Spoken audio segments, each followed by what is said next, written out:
अवस्था यांच्या कारभारात त्याची झालेली आहे.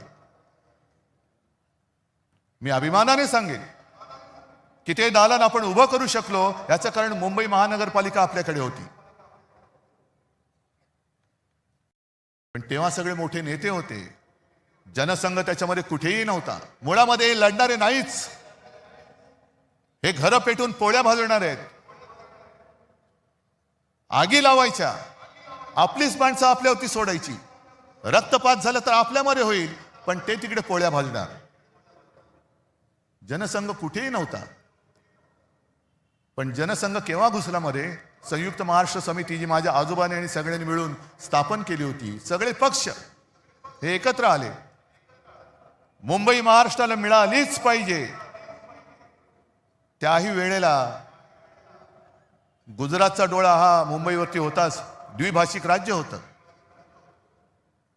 आणि तुम्ही हिंदू हिंदू जे म्हणता ना, त्यावेळेला मोरारजी देसाई नावाचा नरराक्षस जो गुजरातमध्ये जन्माला होता, तोच नरराक्षस मुख्यमंत्री होता.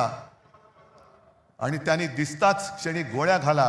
गोळ्या ही माणसं मारण्यासाठी दिलेली आहेत, त्याचा योग्य वापर करा हे आदेश देणारा मोरारजी देसाई हा हिंदूच होता.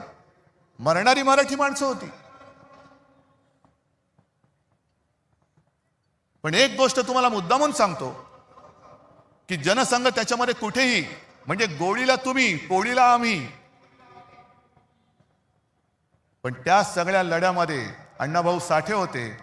तसाच एक शाहीर अमर शेख हा महाराष्ट्रप्रेमी मुसलमान सुद्धा होता. आणि तो ठणकावून सांगायचा, जागा मराठा आम जमाना बदलेगा. आणि त्यांचं पुढचं वाक्य जे आहे, दो कौडी के मोल मराठा बिकने को तैयार नहीं.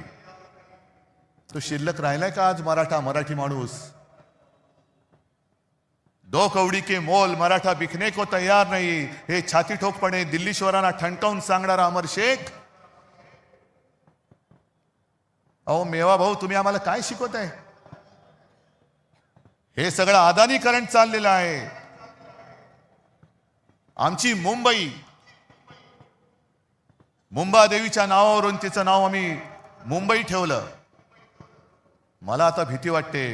म्हणजे भीती तर वाटत नाही, कारण तुम्ही एवढे म्हटल्यानंतर त्यांना भीती वाटली पाहिजे की मुंबईचं परत बॉम्बे करण्याचा त्यांच्या मनामध्ये डाव आहे का. आणि तो अण्णामलाई आला, त्याला मला खास धन्यवाद द्यायचे. का धन्यवाद?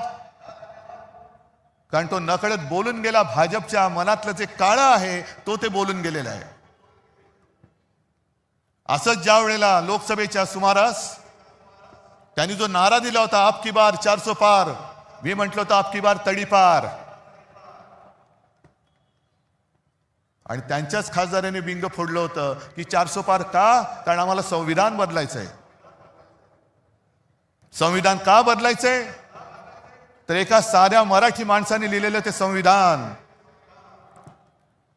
यानं तर देवाने पाठवले. पण एक सारा माणूस संविधान लिहितो आणि त्या संविधानाच्या आधारावरती देश चालतो, असं काय शक्य आहे? आज ही सगळी परिस्थिती तुम्हाला दाखवल्यानंतर मी जिथे जातोय, ज्या ज्या महापालिका बघतोय, रिपोर्ट घेतोय, सगळीकडे एकच चालत आहे. आपली ही सोन्यासारखी मुंबई, ज्याच्या ठेवी आपण 92,000 कोटीपर्यंत नेल्या होत्या, त्या यांनी 70,000 कोटीपर्यंत तोडलेल्या आहेत. आज आपण हे सगळं प्रदूषण बघतोय. हे नुसतं प्रदूषण नाही, हवेचं प्रदूषण नाही, हे भ्रष्टाचाराचं प्रदूषण आहे.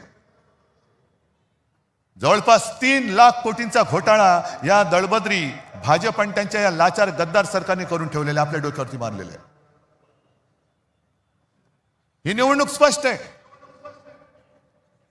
आम्हाला महापालिका पाहिजे. का पाहिजे हे आम्ही दोघं सांगतोय. भाजपला का पाहिजे? कारण ती त्यांना अदानीच्या हातात घालायची.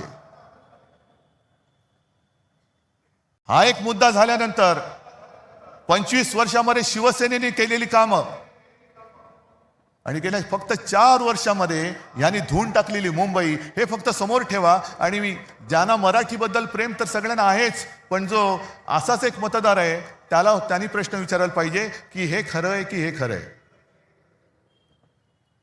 आज संपूर्ण मुंबई 90% खोलून ठेवलेली